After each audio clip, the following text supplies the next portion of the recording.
the Biden administration is now threatening states that don't implement this woke ideology and the gender stuff in schools. They are threatening with holding back school lunches for kids that need it. Believe it or not, yes, it's true. We've got some video.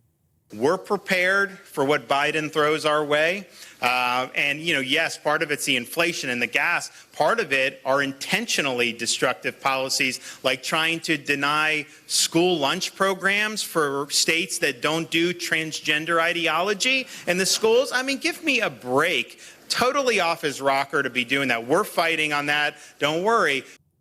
Can you imagine, regardless of how you feel about the gender ideology stuff, that you would punish kids? I mean, that's what they're doing. You would punish kids through lunch, letting them be hungry because they're not going woke with all of this stuff. Marissa, you're in Cali again. I keep saying it. I don't mean it. Yeah. I don't mean it offensively. You keep reminding me. You know what this makes me think about? I used to say the teacher unions hate their opponents more than they love children. And that's what it comes down to. And, that's why they keep disappointing the children and the families. And yeah, I see it in California. But by the way, the problem we have is this is not just in California. It's really all over the country. And if you ask yourself why, a big part of it is because most teachers go through what I call left-wing seminary. I have a master's in education. Most people who go into trying to get a master's in education will go through this left-wing ceremony and seminary. And if they'll move to Florida or Nashville or New York, wherever they go, they'll take those ideas and ideologies with them. And like we mentioned before, I mean, these ideas are immoral and these ideas are not about really educating a child. Most teachers actually are not even taught how to teach math and literacy. It's no surprise why close to 50% of Los Angelinos that graduate from high school can't even read or write, or let alone try to solve any sort of complex math problem. And that it really stems from the fact that we need to educate better educators so that when they move around the United States, they're better equipped at teaching our children. And we need to keep the standard so that people love children more than they love politics. Wouldn't that be refreshing? Well, going from Ron DeSantis doing it right here in Florida, let's throw to this clip of Joe Biden. And you're not going to believe who he's blaming for the culture war we're talking about. Today, there are too many politicians trying to score political points, trying to ban books. Even math books. I mean, did you ever think, even your younger teachers, did you ever think when you'd be teaching, you'd be worrying about book burnings and banning books? All because it doesn't fit somebody's political agenda.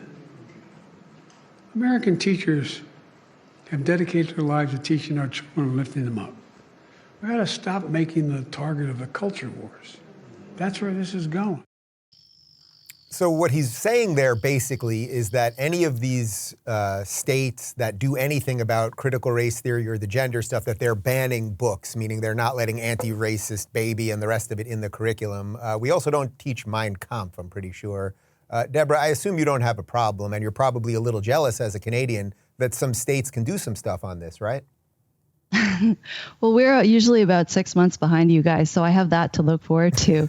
But I really thought this was like the pot calling the kettle black, and I think this is another way that this ideology is so insidious, because it makes parents who have understandable concerns, it makes them feel like they're the crazy ones. I mean, if you go back to your earlier example about lunches, I understand why most everyday people don't want to go up against trans activists, because they are so powerful. And not only are they influencing all this legal policy and medical and scientific initiatives, but now they're also getting to say who gets to be fed in terms of underprivileged kids.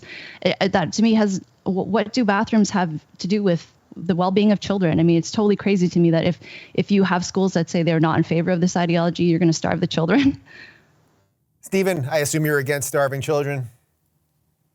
So I certainly am. I'm also against the federal government being able to hold the purse strings over education. I think that it's far from obvious to me there's any constitutional in the United States, there's any constitutional justification for the Department of Education. In fact, one thing needs to be said about Canada: it does not have a federal Department of Education. That has led actually to a greater diversity amongst the provinces in what they can do. And here in the United States, I think we would do damn well to return education to the places that it should be, which is fundamentally driven by the parents of the children and the communities that serve those children. And if we had that, then the federal government wouldn't be able to coerce their ideology on people by denying hungry children lunch. Yeah, and perhaps fund students instead of systems, something that Chris Rufo, who I know you guys are all friends with, is really pushing right now.